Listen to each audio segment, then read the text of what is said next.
I want to start today with a really specific moment. Okay, I'm listening. It's a moment I think a lot of you listening know intimately, even if we don't, really talk about it openly. The quiet moments are usually the loudest ones. Exactly. It's that split second in the morning, usually before the sun is even up, the alarm hasn't gone off yet, the room is still dark.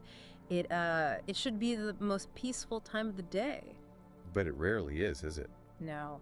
Because before your feet even touch the floor, before you've taken a single conscious breath, you hear it. Or actually, maybe you just feel it. The mental ping. Ah. And just like that, the race begins. It's instantaneous. I'm lying there. I haven't even brushed my teeth. But mentally, I'm like 5 hours into the future. I'm drafting emails in my head. I'm stressing about a meeting at 2 p.m. I'm calculating if I have enough time to work out and still optimize my protein intake before my commute. You're running the simulation. Yes. I am literally mapping out my self-worth in a checklist before I've even opened my eyes. And the scary part isn't the list itself, it's the physical sensation that comes with it. If I think about one of those dominoes falling, like, if traffic is bad and I'm 10 minutes late, my chest tightens, it feels like ruin. It's the sensation that if the schedule holds, you're safe. But if the schedule breaks, you break. That is exactly it. It feels like I'm holding the tectonic plates of my life together with a Google Calendar. And honestly, it's exhausting. But here's the thing. I'm a responsible adult. I have a job. I have responsibilities. I can't just float through life like a leaf. What you need is structure. Right. So when I looked at the research we're diving into today, this deep dive into the intersection of modern psychology and Buddhist philosophy, I was totally ready to defend my to-do list. Most of us are. I mean, Okay. we wear our exhaustion like a badge of honor in this culture. We really do. But what's fascinating about the material we have today is that it completely challenges the definition of what we're actually doing. You described that pre-dawn panic as planning. You think you're organizing your day.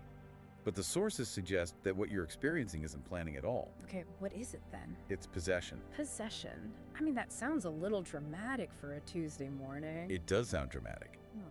But think of it as panic dressed up in a suit, calling itself productivity.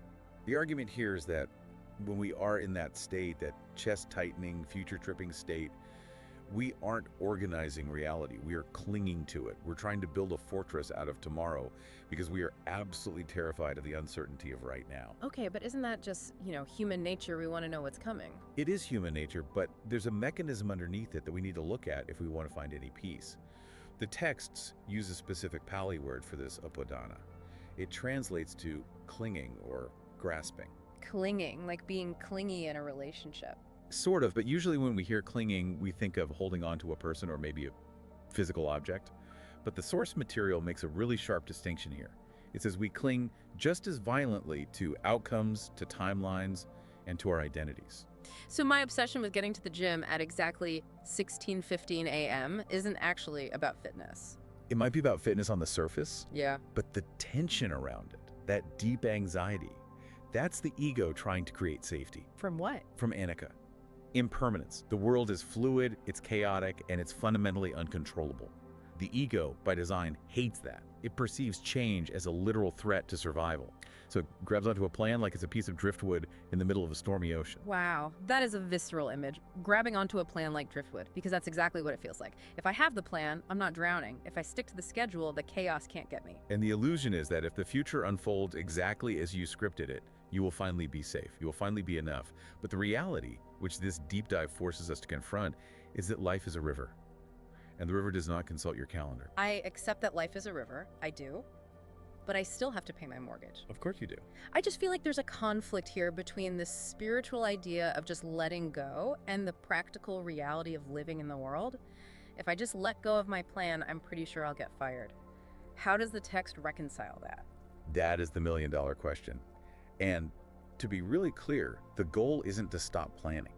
It's not about becoming passive or negligent. It's about examining the energy behind the plan. There's a famous parable in the text, it's the parable of the raft, that explains this difference perfectly. Walk us through it. Imagine a man facing a massive flooded river. The current is dangerous. To get across, he gathers wood and vines and builds a raft. That raft is his plan. It's a tool. And it is absolutely essential for his survival to cross that water. All right, no raft, he drowns. Exactly. So he paddles across, fights the current, and makes it to the other side. He is safe on the shore. But then he looks at the raft and thinks, This raft is so useful, it saved my life. I can't leave it behind. Yes. So he straps the heavy, waterlogged raft to his back and drags it into the forest for the rest of his journey. Which is absurd. You can't hike through a forest carrying a boat. It's completely dysfunctional.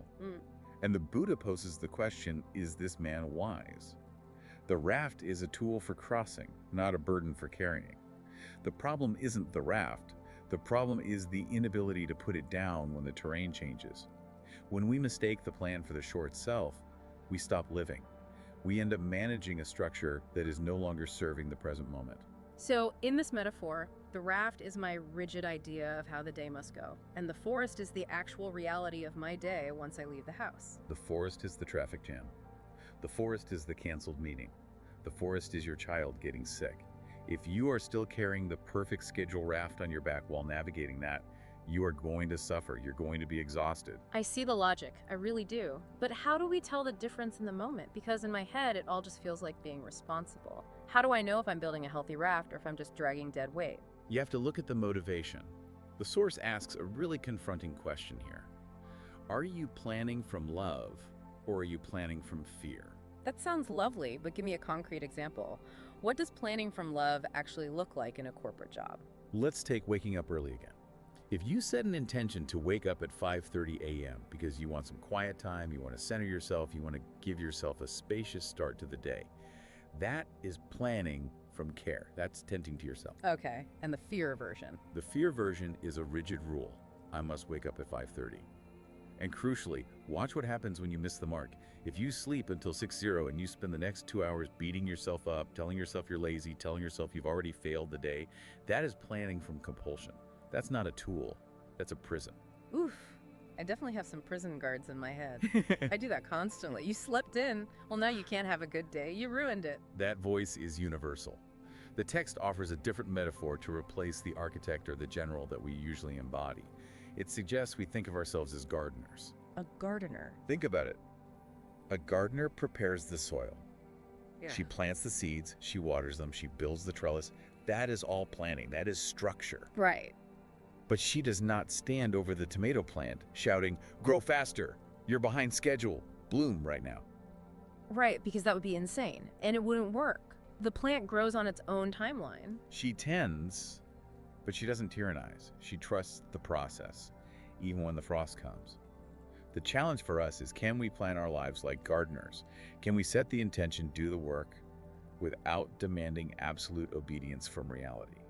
Tending versus tyrannizing. I really like that. But I want to dig into that voice you mentioned, the one that beats us up. Because the source material spends a lot of time on what they call the prison of should. Yes, the inner tyrant. This really hit home for me. I feel like 90% of my internal monologue is just a constant ticker tape of, you should be further along, you should be more disciplined, you should have finished this yesterday. It's the voice of deficiency. And it's tricky because it whispers with this velvet authority. It sounds like it's trying to help you. It says, I'm just trying to make you better. I'm trying to make you successful. But the psychological insight here is that should is actually the ego's attempt to bridge the gap between who you are and who you think you need to be lovable. Let me process that. So every should is basically a rejection of who I actually am right now. It is a subtle, constant act of violence against the present moment. And if you reject the present moment, you're rejecting life itself, because life only happens now. There's a fascinating story in the tradition involving a monk named Ananda. He was the Buddha's assistant, right? He was his shadow for decades. He was the ultimate doer. He memorized every teaching. He organized every event. He anticipated every single need the Buddha had. He was the perfect executive assistant. But here's the kicker. He didn't attain awakening while the Buddha was alive. Which is wild. You'd think being the Buddha's right-hand man would be the ultimate fast track to enlightenment. You would think. But the analysis suggests he was trapped in the should. I should serve perfectly. I should remember everything. He was so busy doing the practice that he couldn't be the practice. It wasn't until the Buddha passed away that Ananda finally hit a wall. He just stopped trying. He gave up. He literally just sat down to rest, surrendering to the grief and the exhaustion. And in that moment, between standing up and lying down when he finally dropped the should, he woke up. He had to stop trying to be the perfect student to actually become the master. You had to stop trying to bridge the gap and just realize he was already there. Yeah. Now, connect this to our modern hustle culture. We are told we need to heal our trauma, build an empire, drink a gallon of water, and meditate for an hour all before breakfast. It's the optimization trap. We're trying to optimize ourselves into worthiness, and if we miss a step, the inner tyrant comes out. So what do we do with that voice? Do we tell it to shut up? If you try to silence it, you're just adding more conflict. You're fighting war with war. The source suggests that mindfulness that it developed isn't about silencing the critic. It's about witnessing it. They call it bare attention. Bare attention. What does that look like in practice? When the thought comes up, I should have done more today, you don't judge yourself for having the thought. You don't say, oh no, I'm bad at mindfulness because I'm judging myself. Which is exactly what I do. Great, now I'm failing at meditation too. It's a trap. Instead, you just notice it. You say, there is the thought that I'm falling behind. And then you look underneath the thought, what is the emotion driving it? Usually it isn't ambition, it's fear. It's a scared part of you. So you treat the ego not like a monster to be slain, but like a student, like a scared child. The text argues that the ego is not your enemy. It's just running outdated survival software. It learned a long time ago that if you are productive enough, you'll be safe.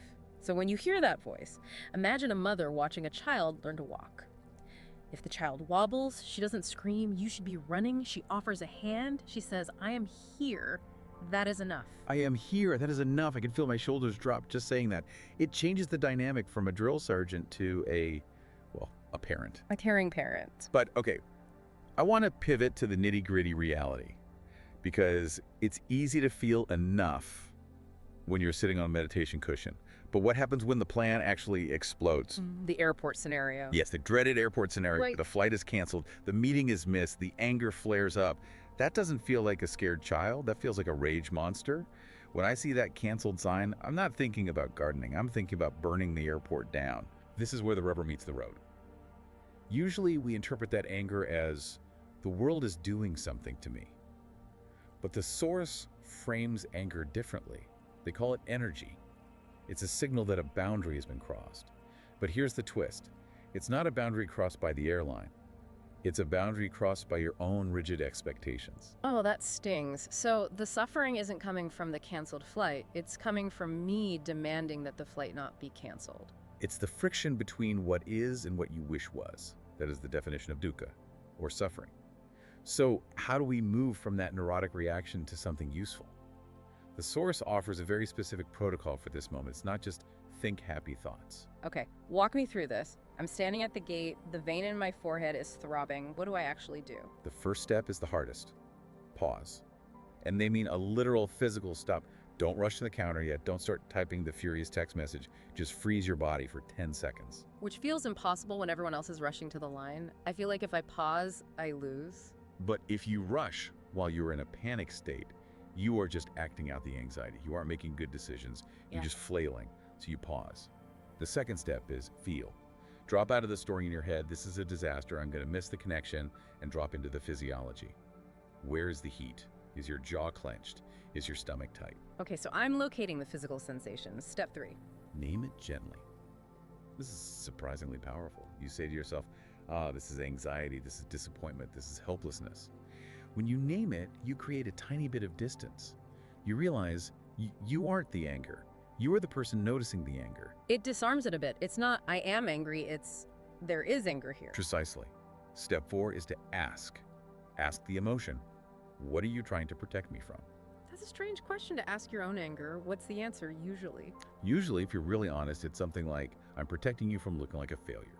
Or, I'm protecting you from losing control. The anger is trying to keep you safe. And finally, step 5, breathe. Don't fix it. Just let the feeling be there.